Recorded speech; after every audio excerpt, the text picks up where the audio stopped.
Still on the issue of returning home, let's go to Ghana. The Year of Return is an initiative that began in 2019. Ghana has been calling on Africans in the diaspora to return home. Hundreds of especially African Americans have already relocated and are adding value to their communities and the economy. Our reporter Isaac Kaledzi spoke to some of the returnees in Accra. Learning to make your own moves. These kids are out of school, but instead of hanging around, they are picking up life lessons, playing chess at this center in Choko, a poor neighborhood on the outskirts of Accra. Patricia Wilkins is the founder of the center.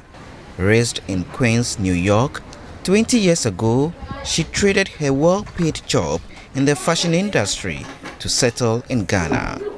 She says her own experiences growing up inspired her decision to stay and help children here. Our mission has been consistent, and that is to alleviate poverty, to provide access to education, empower women and children, and we do that through educational support. Our work is very important because we're in a community where school enrollment is very low, school retention is also low. Wilkins' work has enabled kids, especially girls, access digital skills to empower them for the future. And women from the local community also benefit from her fashion business expertise, giving them extra income for family upkeep. Wilkins' initiative is just one of several African American investments in Ghana.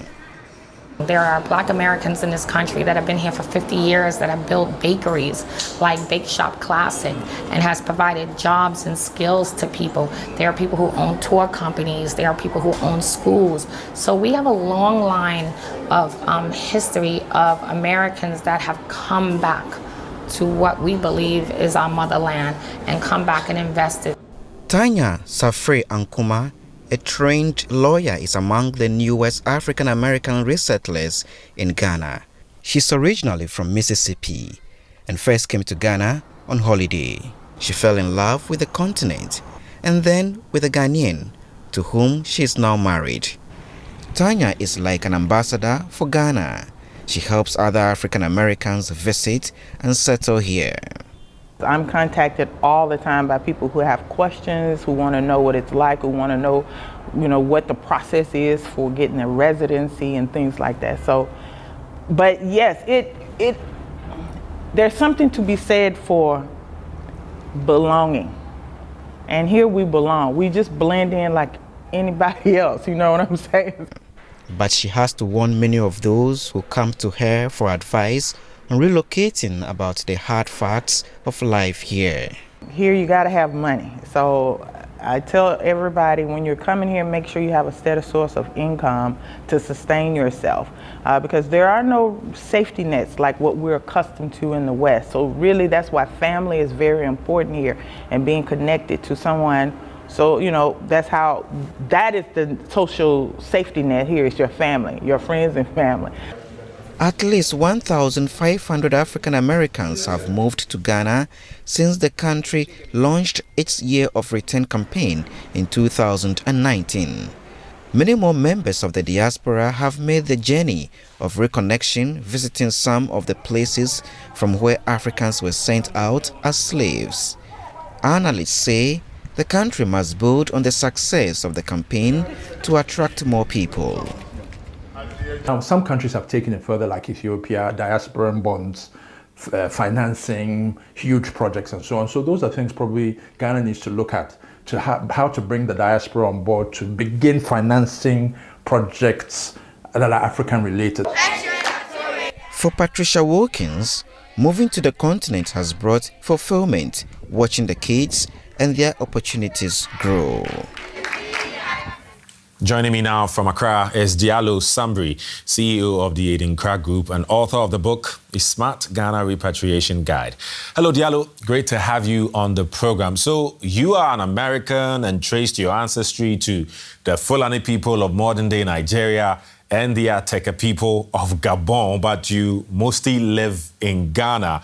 Break down your journey of finding yourself for us. Well, it's a continual journey. So I'm still finding myself, if you would say. But I'll say that, I grew up in a household where Africa, talking about Africa, learning about Africa as a continent was the norm. So, my first time in Africa was 1988. I might be dating myself a bit. And I had traveled to mostly Francophone countries from learning, traditional West African dance, drum, and cultural arts. And I found myself in Ghana in 2014 for the first time. So I like to say that Ghana is my spiritual home, but I'm a son of all of Africa. Okay. I mean, from what I've read and know, you seem to have settled in pretty well in Ghana.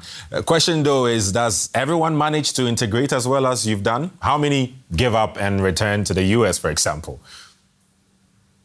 Well, I don't have the statistics, right? And I don't have the numbers. I know one of the things that I've seen, and I don't necessarily have the data to back this up, but somebody can challenge it, is that I feel like I may have seen more, and I hate the word failure, but more failure stories than success stories. And I think that has to do with cultural orientation, right? Ghana is a place that's very proud of its culture. It has a lot of different cultures, and cultural norms here are interweaved into everything, into business, into everyday life.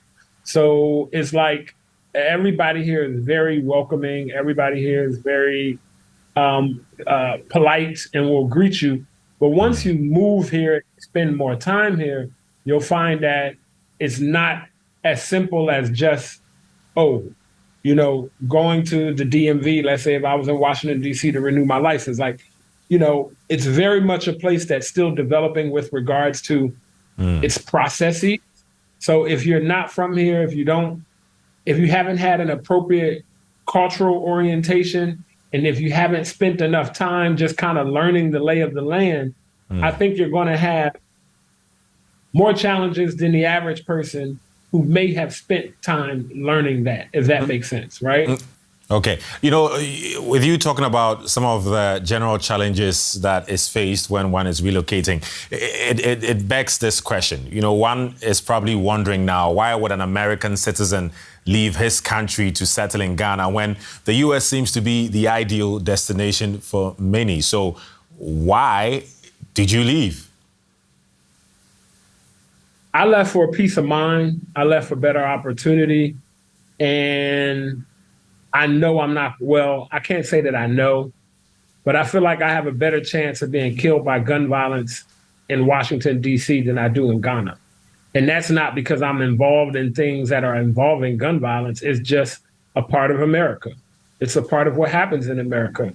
I feel like I'm less likely to be harassed and have bodily injury by the police while I'm here.